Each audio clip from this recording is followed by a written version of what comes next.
निडर, साहसी और अचूक निशानेबाज। बहादुरी ऐसी कि सामने वाला तलवार उठाने की हिम्मत ना कर सके। मणिकर्णिका का जन्म 19 नवंबर 1835 को हुआ था। उनका बचपन का नाम मणिकर्णिका था, लेकिन प्यार से उन्हें मनु कहकर बुलाया जाता था। जन्म के 4 सालों के बाद ही माता की मृत्यु हो गई और मनु को पालने की जिम्मेदारी उनके पिता पर आ गई थी। क्योंकि घर में मनु की देखभाल के लिए कोई नहीं था, इसलिए पिता मनु को अपने साथ पेशवा बाजीराव के दरबार में ले जाया करते थे, जहां उनके पिता बाजीराव की सेवा में लगे रहते थे। महल में पेशवा बाजीराव के बच्चों को पढ़ाने के लिए शिक्षक आते थे। मनु भी उन्हीं बच्चों के साथ पढ़ने लगी और पेशवा के बच्चों के साथ साथ ही तीर तलवार तथा बंदूक से निशाना लगाना सीखा। इस प्रकार मनु कम उम्र में ही अस्त्र शस्त्र चलाने में निपुण हो गई थी। अस्त्र शस्त्र चलाना एवं घुड़सवारी करना मनु के सबसे प्रिय खेल थे।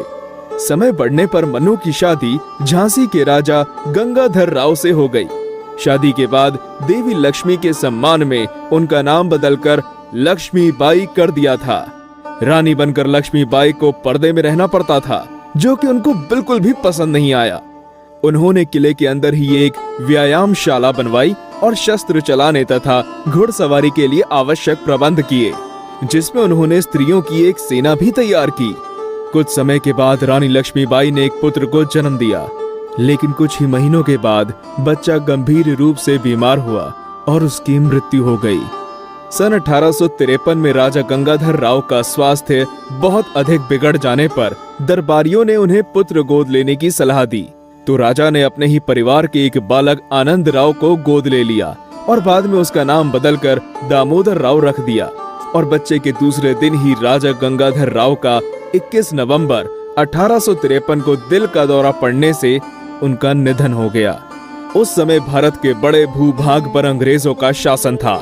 जब अंग्रेजों ने अपनी राज्य हड़प नीति के तहत बालक दामोदर राव को राज्य का उत्तराधिकारी मानने से इनकार कर दिया और रानी लक्ष्मीबाई को पत्र लिखकर भेजा। राजा का कोई पुत्र नहीं है, इसलिए झांसी पर अब अंग्रेजों का अधिकार होगा। हालांकि मुकदमे में बहुत बहस हुई, परंतु इसे खारिज कर दिया गया। अंग्रेज अधिकारियों ने राज्य का खजाना जब्त कर लिया और इसके परिणाम स्वरूप रानी को झांसी के मुख्य किले को छोड़कर झांसी के रानी महल में जाना पड़ा। पर रानी लक्ष्मीबाई ने हिम्मत नहीं हारी।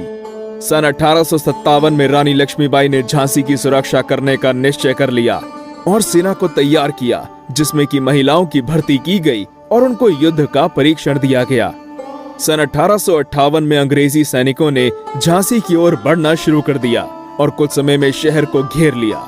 2 हफ्तों की लड़ाई के बाद अंग्रेजी सेना ने शहर पर कब्जा कर लिया, पर रानी अपने पुत्र को पीठ पर बांधकर अंग्रेजों से बचकर भाग निकलने में सफल हो गई और रानी झांसी से भागकर तांत्या तोपे से मिली। तांत्या तोपे और रानी की कुछ सेनाओं ने ग्वालियर के विद्रोही सैनिकों की मदद से ग्वालियर के एक किले पर कब्जा कर लिया। 18 जून 1858 को ग्वालियर में अंग्रेजी सैनिकों से लड़ते लड़ते रानी लक्ष्मीबाई की मृत्यु हो गई। बताया जाता है कि युद्ध के बाद जनरल ह्यूग रोज ने कहा था कि रानी लक्ष्मीबाई अपनी सुंदरता और चालाकी के लिए विशेष है और वह सभी भारतीय नेताओं में सबसे खतरनाक है। रानी लक्ष्मीबाई का रानी महल अब एक संग्रहालय में बदल गया है, जिसमें 9वीं और 12वीं शताब्दी के पुरातात्विक अवशेषों का संग्रह है। आज भी उनकी वीरता के गीत प्रसिद्ध हैं। चमन उठी सन 57 में वह तलवार पुरानी थी, बुंदेले हर बोलों के मुंह हमने सुनी कहानी थी। खूब लड़ी मर्दानी, खूब लड़ी मर्दानी, वो तो झांसी वाली रानी थी।